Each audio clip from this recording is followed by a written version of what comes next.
Hi, everyone. So, as you could see, I'm collaborating with the amazing Leah. Would you like to introduce yourself?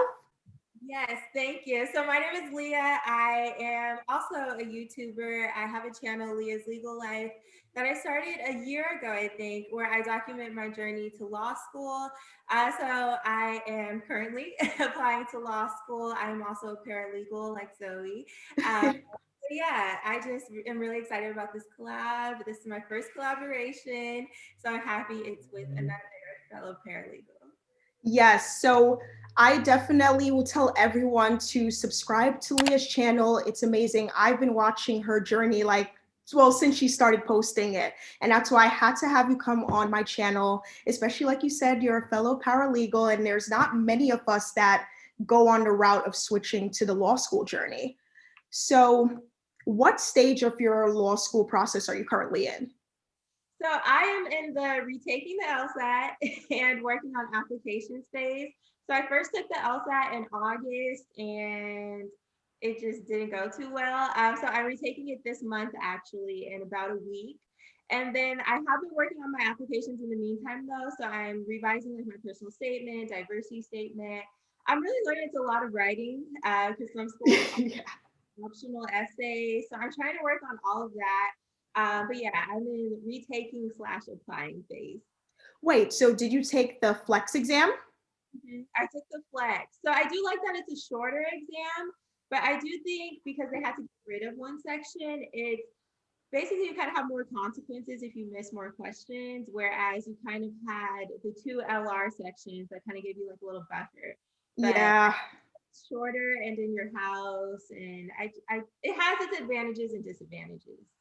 I agree. I had a similar experience. I actually took the June flex and it didn't go as well as I wanted it to go, but I decided to just apply anyway. So all of my applications have been out for about 2 weeks now, and I'm just in like a weird stage. But I actually am planning to retake it as well. So it's been interesting. No, it's definitely a process, a very long process. And I think initially I was like, okay, I want to take the LSAT once and hopefully I get the score I want. But it's like you have to be able to adjust because things aren't always going to work out that way. Even just asking for letters of rec, you kind of have to wait for other people's schedules. So it's definitely, you have to be flexible. But good luck to both of us. Or Yes. good luck because I do not want to take it a third time. So this would be my third time taking it, and I feel you. It's not a great feeling, but I originally was on the K to JD pat, I guess I could say. So I took it like right after I finished undergrad. I know we're both class of like 2018, 19 ish, and yeah, the exam was just weird. Like the first time I took it, it was on the tablet for the first time, and then the second time I took it, it was at home for the first time. So it's just been a whirlwind, but I wish you all the best with that because I know you could do it, and everyone that's watching, you could do it. Like it's frustrating, it's something we all have to do, and I know we each have different reasons for retaking it. Are you retaking it for a higher score or for scholarship? Higher score. Well, a little bit of both. Higher score, but also I'm really trying to maximize how much scholarship money I'm able to get. So I'm also, that's another reason I'm trying to raise my score.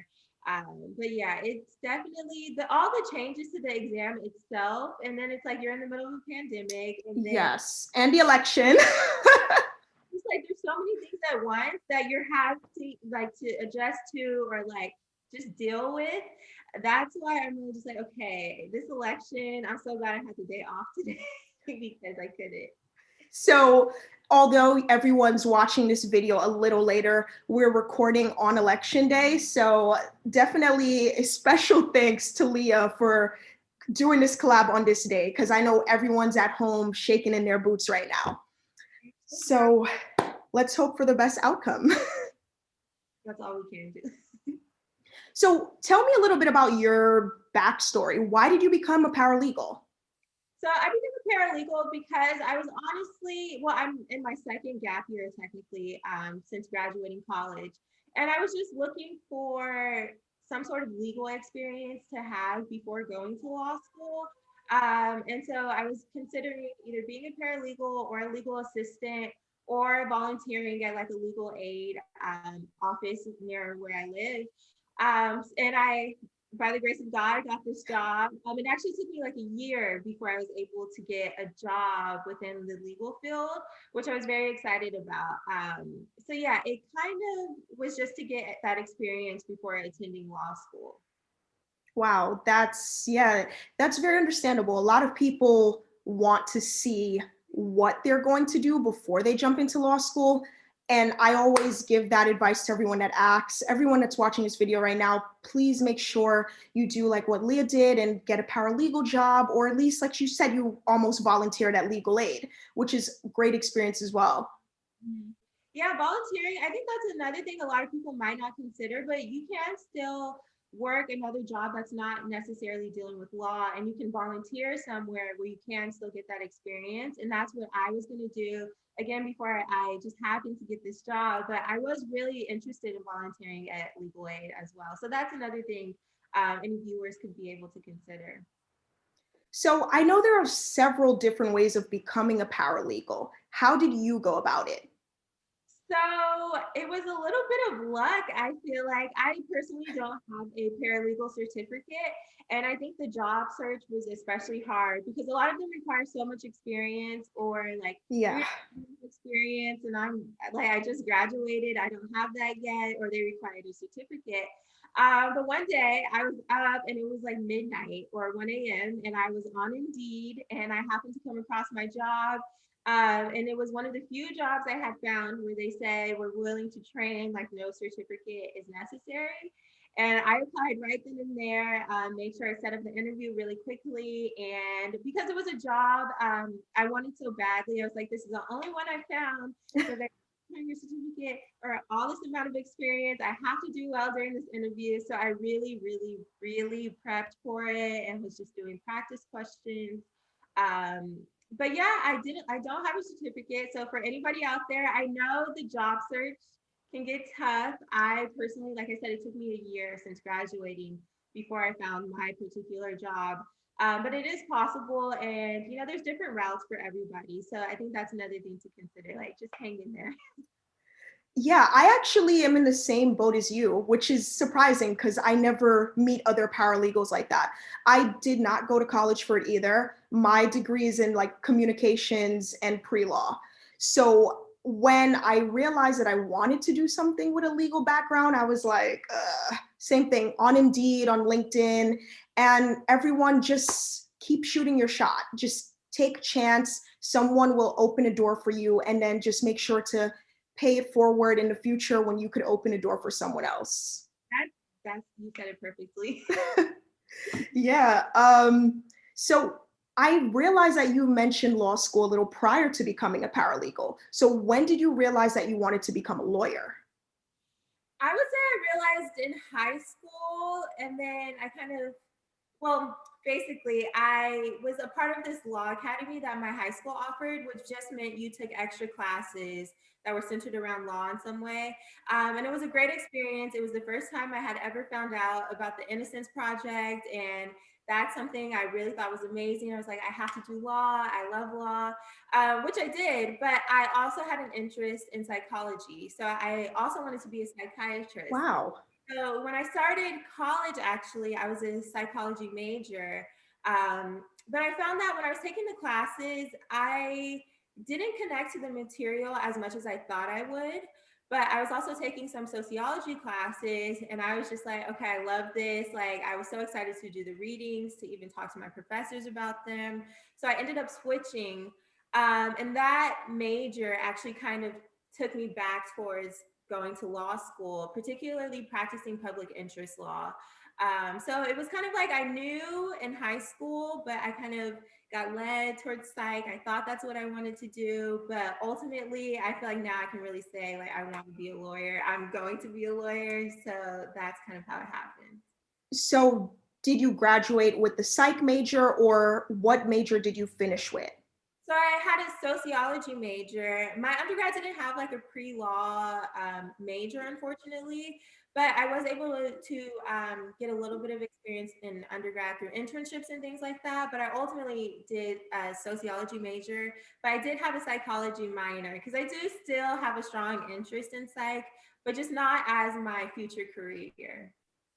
That's really beautiful that you want to go into public interest. I know not a lot of people, especially women of color, get that opportunity to do that, and we do need that representation. So I'm just thanking you already. I know you're not there yet, but I know you're getting there soon. So I got to say thank you already. The representation is so important, especially when I learned the numbers could be a little bit different now, but I don't think they are. It's like 5% of lawyers are Black and 2% are Black women. And so I'm just like, that representation is so, so necessary and needed. So I think that's another great reason you even started your YouTube channel, actually, because we need people like on this path that look like us, you know?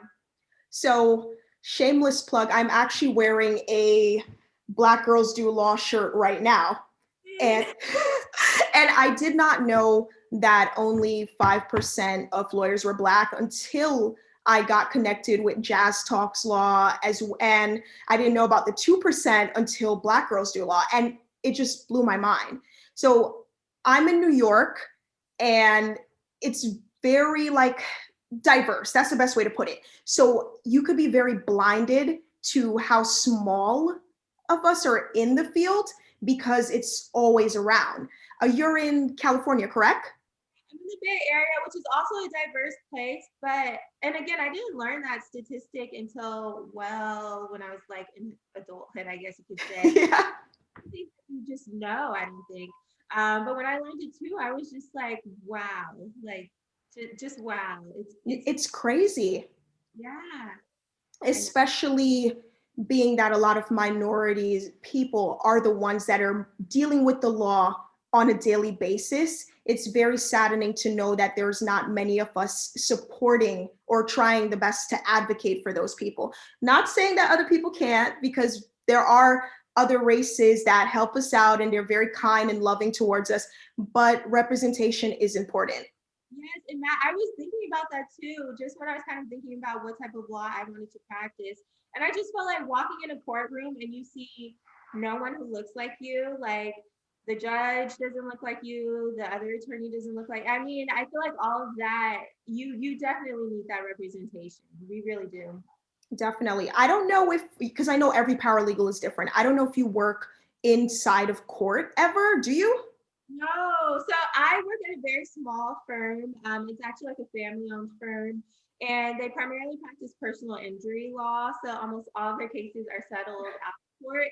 But I really do wish I worked within or had a little bit more experience with going to court and just seeing more so trials and things like that. But I do still think, regardless, I mean, I'm happy that I did find my job, and I do think, again, I can't say it enough, that representation is very Yeah. needed. No, definitely. Every work, all work in that capacity is good work, and your job is a blessing. I'm kind of half and half. I work mainly in courts.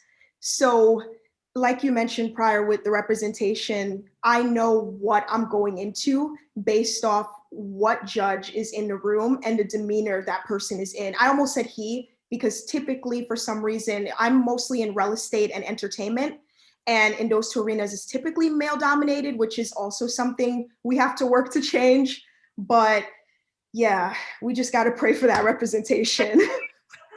I know. And that's another good point too. It's not only just with race, but also with gender. Like, majority of lawyers are also male, so that's another kind of battle because we have like the two factors kind of playing into that, race and gender as well. Yes. So, why did you decide to document your journey on YouTube? Oh, I love this question. I really did it because, one, I am a first generation student, so I don't personally know any lawyers. And so it was kind of a way for me to connect with a wider community of people who are also on the same path as me. And then another reason was because I just wanted to be able to look back on it. So I make a lot of blog videos where I was like studying for the LSAT and things like that. And I've been able, like in my videos, I talk about, oh, this section is so hard for me, or I have to take the test, and I just want to be able to have them in the future when I'm actually in law school or graduating law school, and I can look back and say, okay, wow, I was going through it at that moment, but it all kind of finally came together. But yeah, so I really do love the community I found from it too, though.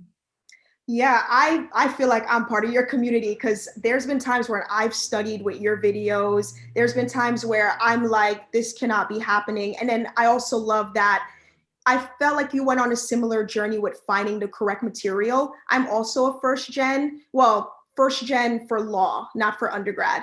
And it's just like when I got to Power Score, and then I heard people talking about LSAT trainer, and I was all over. And I remember watching you debate on books and was like, oh, okay, I'm not the only one. Yeah, and see, that makes me happy though, because that means, like, again, I think just finding people who are going through the same thing as you can make so much of a difference. Like, I remember I was on YouTube, and one of the first channels I found was Talking with Tamaya. She also makes legal, like law school videos. And I remember I saw her and she was talking about the LSAT in one of the videos, the very first one I found from her. And I was like, okay, this is like more common than you think, that people are kind of struggling with this test. Yeah, she has amazing videos as well. I highly recommend her too.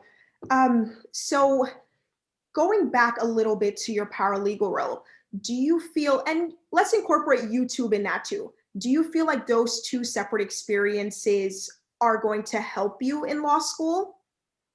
Definitely. So again, I think working as a paralegal has been useful just to see kind of day to day what lawyers deal with, and kind of like how much they have to manage and how many cases that they have to manage at once. I think having that experience Yeah. gave me a lot of insight into how much they balance at one given time. And then just with YouTube, again, I think having that community, I've had people who message me regularly and we talk often. And I think just having that, and you're going through the same journey of law school, which is like completely new for all of us. I definitely think that's something that would be useful to me as well. I'm really grateful to have both of these experiences, honestly. Yeah, I could totally agree. I've even spoken to people that they're like, my mother and my father is a lawyer, and this experience is totally different and it's ever changing. Like every time I go on YouTube, I see something different about the LSAT alone. And I'm like, how does this keep changing? Elsa has had so many changes, and I can't even keep up with them myself, and I'm retaking it. I'm just like, there's always something new happening with the LSAT. So, if you could go back in time, and I know this might be a trickier question since you haven't started law school yet, would you still become a paralegal? Or do you think between internships in undergrad and everything else with YouTube and finding a community, would you have just gone straight to law school? I would still become a paralegal, I think. I see, that's one thing I try to tell people as well. Don't be afraid of gap years. I think you can get valuable work experience, but also just life experience in general. So I'm really glad that I took time off and accepted this job, and started working, because one, it's came in handy with these law school applications. Like, they're so expensive. And Yes. I think you consider that when you're like, okay, I'm just gonna go straight through, and you're like an undergrad, and then you see all these fees, and I'm still just like, this is crazy. But I definitely would still become a paralegal, I think, definitely. So, little side story, like I mentioned earlier on, I just submitted my applications and I was very blessed in a sense that I had fee waivers on fee waivers. So, I'm over here thinking, like, oh, thank God, I don't have to pay for anything. At the end, when I saw my total, I'm like, Yeah. where is this? Like, I'm squinting, looking in the camera, like, where is this coming from?